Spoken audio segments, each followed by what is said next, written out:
Hello, today I'll be teaching you how to create a wireframe in Figma. So if you haven't already signed up, then you can just press login and we'll sign in with Google. On the right hand corner, we'll press the plus button, which will create a new file. From here, on this top bar, the first thing we're going to do is press the grid. And from this grid, we're going to go to the right panel and press desktop. And this is because our first thing we're going to make is a website. So the desktop will have the perfect dimensions for your website. Let's click off and begin by adding some rectangles. So maybe you want to make a nav bar. See how it snaps right in place, very convenient. And if you want a nav bar, you're probably going to add some text. So maybe this is home.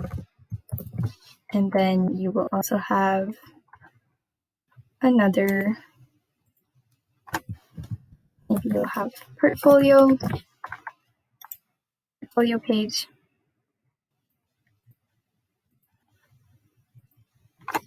You might have an about me page.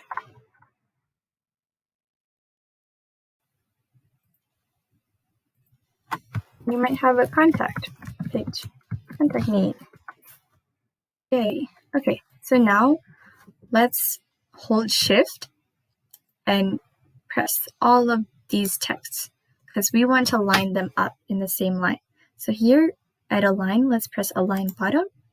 So they're all in the same line. And since we held Shift, that's called group selecting. It selects them all in the same group. Oops. And if you ever make a mistake, you can always press ctrl+z, which is the keyboard shortcut for undoing. So there we have our small nav bar. And now we could add some contact to our page, like some content to our page. So we're pressing on the rectangle. Let's say we want to add a couple of boxes.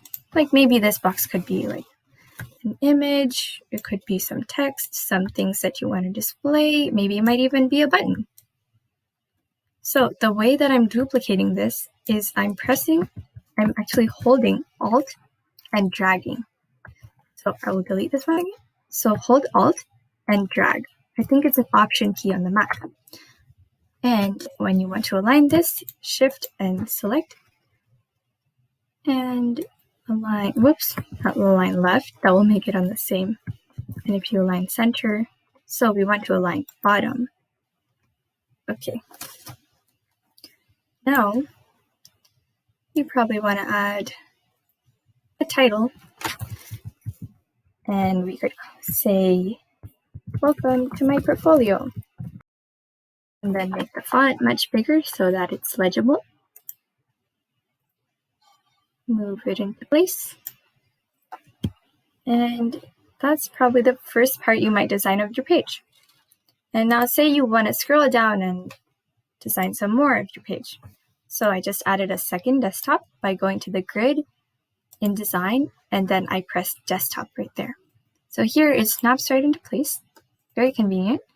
And now we can add some more elements to our page. Say you want to add an image, and maybe you want to add some text. So you might have like an image of you, or you could, here in this text box, you could just say some cool facts about yourself. Or you could say something about your hobbies and why you're unique. Something basically, your portfolio will sort of display what you want to display, like what makes you special, what do you want to display to the world. The last thing you would want to do is label all of your elements on your page. And this is one of the most important things because it will help you put your code in exactly how you would want it. So I'm just going to finish this last part up by adding a comment here on the nav bar. And I'll just write how the nav will be formatted.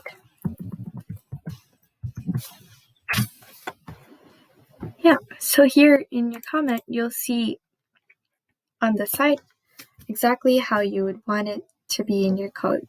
That's just an example of how you would probably format your nav bar.